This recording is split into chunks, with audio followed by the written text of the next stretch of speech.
নাগরিক জীবনকে চালাতে চালাতে কখনো কখনো একটু অবসরের আর একটু আউটিংয়ের প্রয়োজন পড়ে ওঠে, যা মনকে চাঙ্গা আর সামনের কাজগুলোকে দ্রুত করবার জন্য একটু অনুপ্রেরণা আর ঊর্জা যোগায়। তাই ছোট্ট একটা ভ্যাকেশন পেতেই আমরা গিয়েছিলাম ইতিহাস আর ভারতের স্থাপত্যকলার নিদর্শন দেখতে ঔরঙ্গাবাদ। আর ঔরঙ্গাবাদ মানে ইলোরা কেভ। চলুন আমাদের সাথে এক নজরে ইলোরা কেভটা ঘুরে নেওয়া যাক।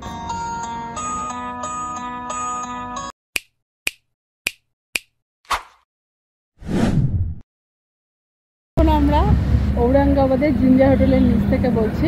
এখন আমরা বেরোচ্ছি সাইট সিইংয়ের জন্য। আর আমাদের সাথে চলুন। যেহেতু ঔরঙ্গাবাদ আমার দ্বিতীয়বার ভিজিট, আমার প্যারেন্টসের সাথে এসেছিলাম, এবার আমি আমার ফ্যামিলির সাথে এসেছি। আমরা যেখানে যেখানে যাব সেখানে আপনাদের সাথে শেয়ার করব এবং আমাদের সাথে ঘুরুন ঔরঙ্গাবাদ ওয়ানে। এটাতে করে এখন আমরা যাচ্ছি ইলোরা কেভ দর্শন করতে। এখন আমরা ঔরঙ্গাবাদ সিটি থেকে ইলোরা কেভের উদ্দেশ্যে রওনা দিচ্ছি। প্রায় 29 থেকে 30 কিলোমিটার দূরত্ব।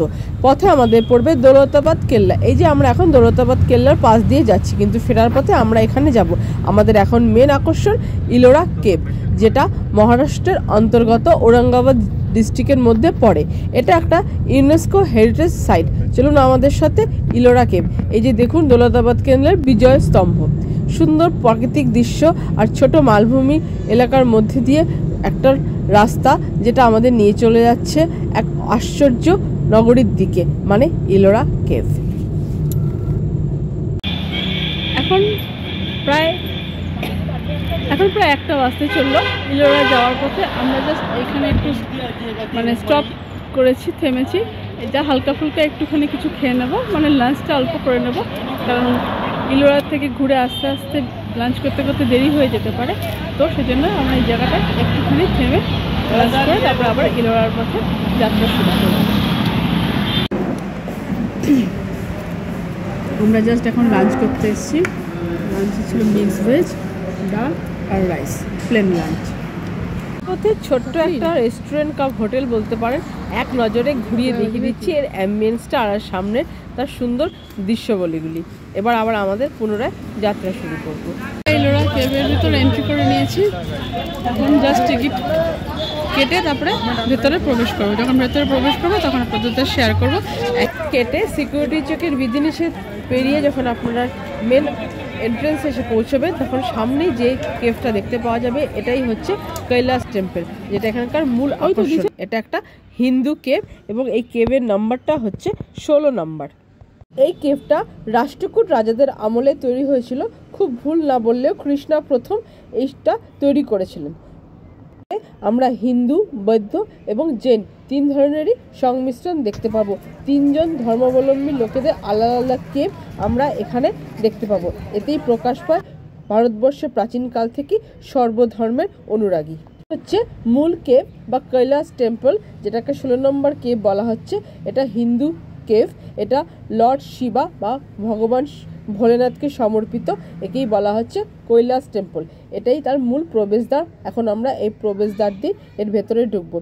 আপনারা হয়তো বা বাঙালিরা পরিচিত আছে ফেলুদার যে কৈলাস কেলেঙ্কারি গল্পে, আমরা কিন্তু এই কৈলাস টেম্পলেরই ঘটনাগুলো পেয়ে থাকি। এবার আমরা কেভের ভেতরে প্রবেশ করছি।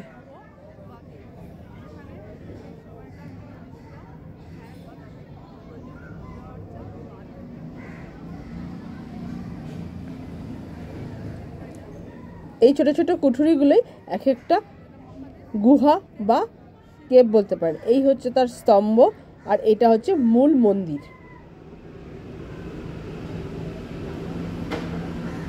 আর তার চারপাশে ছোট ছোট গহ্বর আছে। ওটাই প্রাচীনকালে কেভ বা উপাসনা গৃহ বা সে আমলে যারা থাকতেন তারা এগুলোকে ব্যবহার করতেন।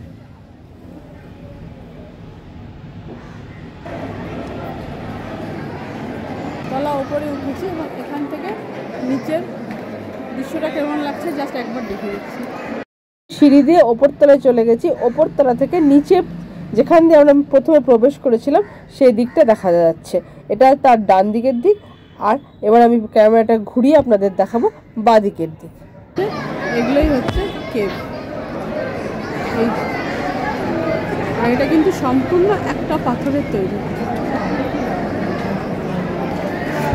এই মন্দিরের চূড়ো দুটো সাইড, এটা একটা গেট।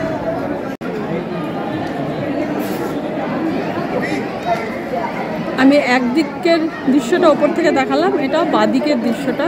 এই যে সমস্ত কেবের মধ্যে অনেক কেবই কিন্তু বন্ধ হয়ে আছে বা পরিত্যক্ত অবস্থায় আছে। দীর্ঘদিন এই কেবগুলো পরিত্যক্ত অবস্থায় থাকার ভিতরে এক ধরনের গ্যাসের সৃষ্টি হয়, যেটাতে অক্সিজেনেশনের একটু প্রবলেম হতে পারে। সেই জন্য সেই সমস্ত কেবগুলো যেগুলো নিয়ে অক্সিজেনের একটু প্রবলেম থাকতে পারে সেগুলো বন্ধ করে রাখা হয়।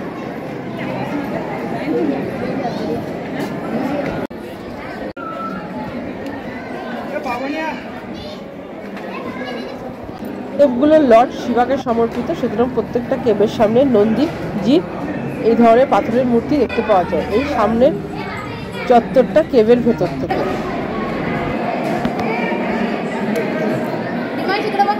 এগুলো প্রাচীন ভারতের এই সমস্ত স্থাপত্য কলাগুলো এখানে দেখতে পাওয়া যায় খুব স্পষ্টভাবে, এবং এগুলো যদি খুব স্পষ্ট করে দেখার ইচ্ছা হয় তাহলে অবশ্যই খাজুরাহোতে একবার ভিজিট করে নেবেন। সেখানে এই জিনিসগুলো আরও খুব প্রমিনেন্ট হিসাবে করা আছে।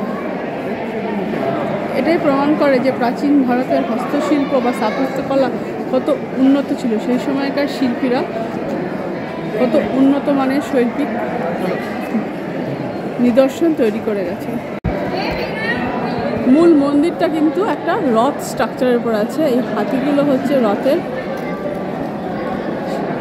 চাকা বলতে পারেন, বা হাতিগুলোর উপরেই বেস করে এই মন্দিরটা আছে।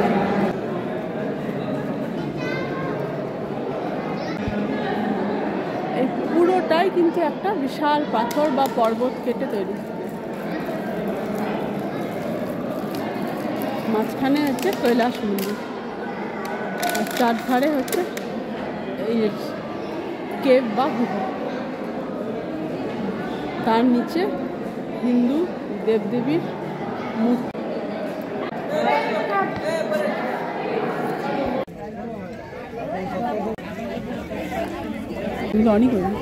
এই 17 থেকে 34 এই নাম্বারের কেভগুলো হচ্ছে জৈন আর স্থাপত্যের নিদর্শন বহন করে। এখন ভেহিকেল সার্ভিস চালু হয়ে গেছে। এইখান থেকে ভেহিকেলের টিকিট কাটতে হয়, পার হেড 30 টাকা। এই যে সামনে গাড়িগুলো আসছে, এইগুলো করে আমরা এই কেভগুলো ঘুরতে যাই।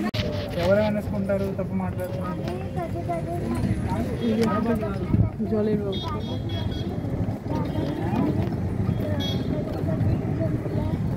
দুপাশের জঙ্গলের মধ্যে দিয়ে মাঝখান দিয়ে রাস্তা, যেখানে আমাদেরকে বিভিন্ন কেবে নিয়ে যাচ্ছে।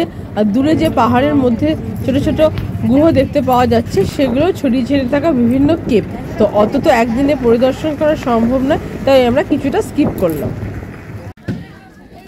কেবে হাঁটতে হাঁটতে অনেকটাই জল পিপাসা পেতে পারে, তো এখানে সেরকম কোনো জলের ব্যবস্থা নেই। কিছু কিছু জায়গায় এরকম ড্রিঙ্কিং ওয়াটারের ব্যবস্থা আছে, তো সময় পেলে সুযোগ পেলে সাথে সাথে জলটা ফিল আপ করে নেবেন, নাহলে জলের একটু অসুবিধা হতে পারে। এই জিনিসটা অবশ্যই খেয়াল রাখবেন। এটা জৈন কেভ, কেভ নাম্বার 32। এটা জৈন কেভ।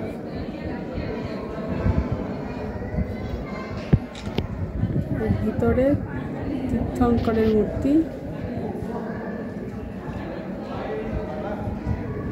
জৈন স্তম্ভ আর ছোট ছোট কুঠুরি বা কেভ। সেই সময়কার দেখুন আর্কিটেকচার, খুব সুন্দর একটা ড্রেনেজ ব্যবস্থা আছে যাতে এখানে জল না জমে।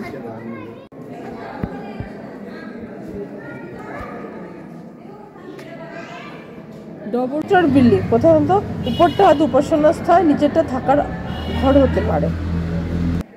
গুহা নাম্বার 33।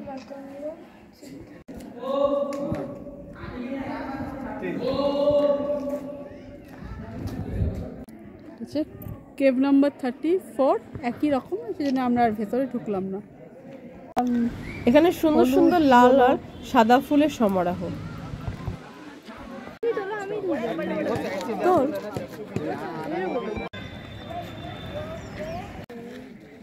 এখানে আছে 30, 31, 32, 34, মানে 30 to 34 চার টাইপের কেভ আছে। যেটা এটা হচ্ছে কেভ নাম্বার 29। ভেতরগুলোতে পর্যাপ্ত সূর্যালয় না আসার জন্যই ছবিগুলো একটু অস্পষ্ট এবং অন্ধকারময় হতে পারে।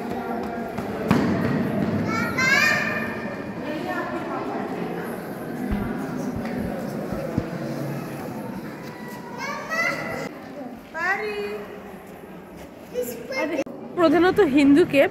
এখানে বিভিন্ন দেবদেবীর চিত্র বা বিষ্ণুর অষ্টম অবতার, যে সমস্ত অবতারের চিত্রগুলো খোদাই করা আছে। তো পরিদর্শন করতে করতে যখন আমরা তার প্রান্তে আসলাম, তখন এক অপূর্ব দৃশ্য আমরা চোখের সামনে উপস্থিত হলো। এক দারুণ ন্যাচারাল ঝর্ণা এখান থেকে বয়ে চলছে, দূরে কিছু কেভ বিদ্যমান এবং সেই ঝর্ণা দ্বারা সৃষ্ট এক সরোবর তৈরি হয়েছে, যেটা আমাদের দেশ ভারতবর্ষ বলেই সম্ভব। সেই জন্য বলা হয় অতুলনীয় ভারতবর্ষ। আবার দেখা হচ্ছে নেক্সট এপিসোডে। ঔরঙ্গাবাদ এখানেই কিন্তু শেষ নয়।